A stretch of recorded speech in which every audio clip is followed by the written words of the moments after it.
अस्सलामुअलैकुम वरहमतुल्लाहि वबरकातुहू। नाज़रीन गिरामी, उम्मीद है कि आप लोग खैरियत से होंगे।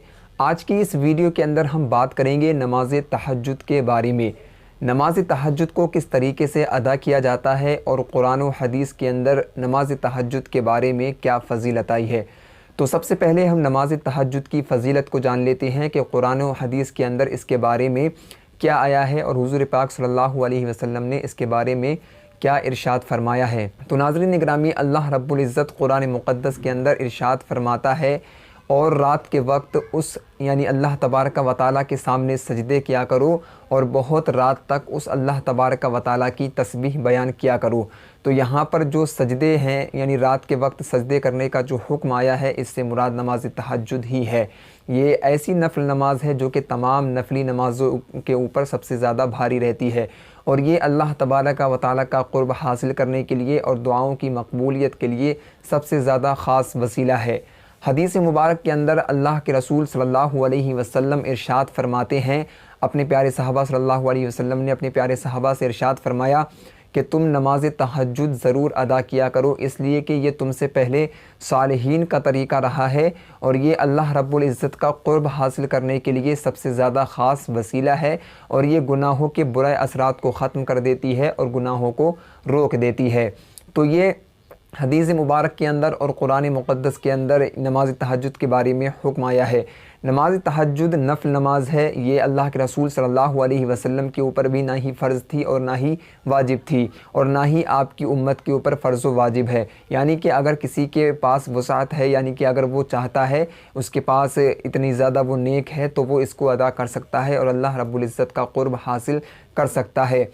एक हदीस पाक के अंदर अल्लाह के रसूल सल्लल्लाहु अलैहि वसल्लम इरशाद फरमाते हैं कि अल्लाह रब्बुल इज़्ज़त रात के आखिरी हिस्से के अंदर आसमान दुनिया की तरफ नुज़ूल करके इरशाद फरमाता है कोई मुझसे मांगने वाला कि मैं उसको अता करूं, और है कोई मुझसे बख्शिश और मग़फ़िरत का तलब करने वाला कि मैं उसको बख्शिश व मग़फ़िरत की यानी उसको अता करूं। तो ये जो है नमाज तहज्जुद ही के बारे में फ़जीलतें हैं कि नमाज तहज्जुद नफल नमाज है, और ये अल्लाह रब्बुल इज़्ज़त का क़ुर्ब हासिल करने के लिए और जो है यानी कि दुआओं की मकबूलियत के लिए सबसे ज़्यादा ख़ास वसीला है। इससे अल्लाह रब्बुल इज़्ज़त के बंदा जो है क़रीब हो जाता है। तो ये अहादीस मुबारक और कुरान मुक़द्दस के अंदर नमाज तहज्जुद की फ़जीलत आई है। अब हम जानते हैं नमाज तहज्जुद को किस तरीके से अदा किया जाता है और नमाज तहज्जुद की कितनी ज़्यादा रकात होती हैं और किस तरीके से उनको अदा करना रहता है। जैसा कि आप सभी को मालूम है कि नमाज तहज्जुद एक नफली नमाज है, तो ये नमाज तहज्जुद भी सेम नमाज़ों ही की तरह अदा की जाती है। इसके अंदर भी कोई ख़ास सूरत नहीं पढ़ी जाती है और कोई भी ख़ास दुआ नहीं पढ़ी जाती है। जिस तरीके से हम नमाज इशा के अंदर या फिर किसी और दूसरी नमाज के अंदर नमाज नफल अदा करते हैं, इसी तरीके से भी इसको अदा करना रहता है।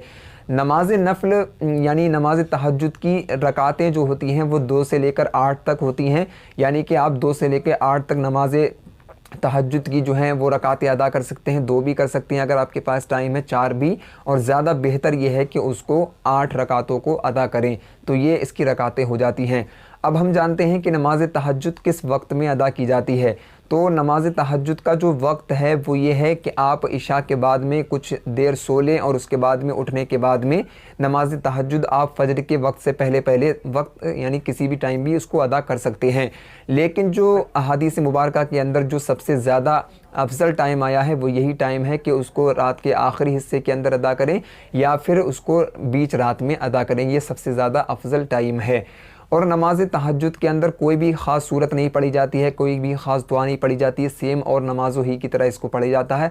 ये जब आप पढ़ने के लिए खड़े होंगे तो उस वक्त आप इस तरीके से नियत कर लें, नियत की मैंने नमाज तहज्जुद नफल की अल्लाह तबारक व तआला के लिए, मुँह मेरा तरफ काबा शरीफ के अल्लाहु अकबर, ये कहने के बाद में आपकी नियत हो जाएगी। और उसके बाद में आप सुब्हानक अल्लाहुम्मा व बिहम्दिका ये पूरी सूरत पढ़ेंगे, और उसके बाद में औज़ु बिल्लाहि मिनश शैतानिर रजीम बिस्मिल्लाहिर रहमानिर रहीम पढ़ने के बाद में अल्हम्द शरीफ पढ़ेंगे, और उसके बाद में एक सूरत मिला लेंगे। उसके बाद में आप दूसरी सूरत के लिए दूसरी रकात के लिए खड़े होंगे, और उसके अंदर आप पहले अल्हम्द शरीफ पढ़ेंगे और उसके बाद में एक सूरत मिलाएंगे, जो भी सूरत आपको कुरान मुक़द्दस की याद हो। उसके बाद में आप यानी रुकू और सजदा करने के बाद में सलाम फेर देंगे। नमाज तहज्जुद के अंदर ये भी रहता है, कुछ लोग ये कहते हैं कि हम 4 रकात करके अदा करें या फिर 2 रकातें करके अदा करें। तो आप 2 रकातें करके भी यानी उसको अदा कर सकते हैं और यही जो है ज़्यादा अच्छा तरीका है। बल्कि आप अगर चाहते हैं कि आप 4 रकातें करके अदा करें, यानी कि आप 4 रकातों की नियत बांधें, तो इसको इस तरीके से भी अदा कर सकते हैं। और नमाज तहज्जुद के अंदर सबसे ज़्यादा अफजल ये है कि आप जो है यानी जब नमाज तहज्जुद पढ़ने के लिए खड़े हों तो ऐसी सूरतें पढ़ें उसके अंदर जो ज़्यादा लंबी हों, यानी कि ज़्यादा लंबी जो है वो सूरतें अदा करें। तो इस तरीके से आप नमाज तहज्जुद को आसानी के साथ में अच्छे तरीके से अदा कर सकते हैं। तो यही सारा तरीका था और यही ज़्यादा इसकी फ़जीलत थी। उम्मीद है कि वीडियो आपको पसंद आई होगी। अगर ये वीडियो आपको पसंद आई है तो लाइक और शेयर ज़रूर कर दें और चैनल को भी ज़रूर सब्सक्राइब कर लें। मिलते हैं नेक्स्ट वीडियो के अंदर, जब तक के लिए अल्लाह हाफ़िज़।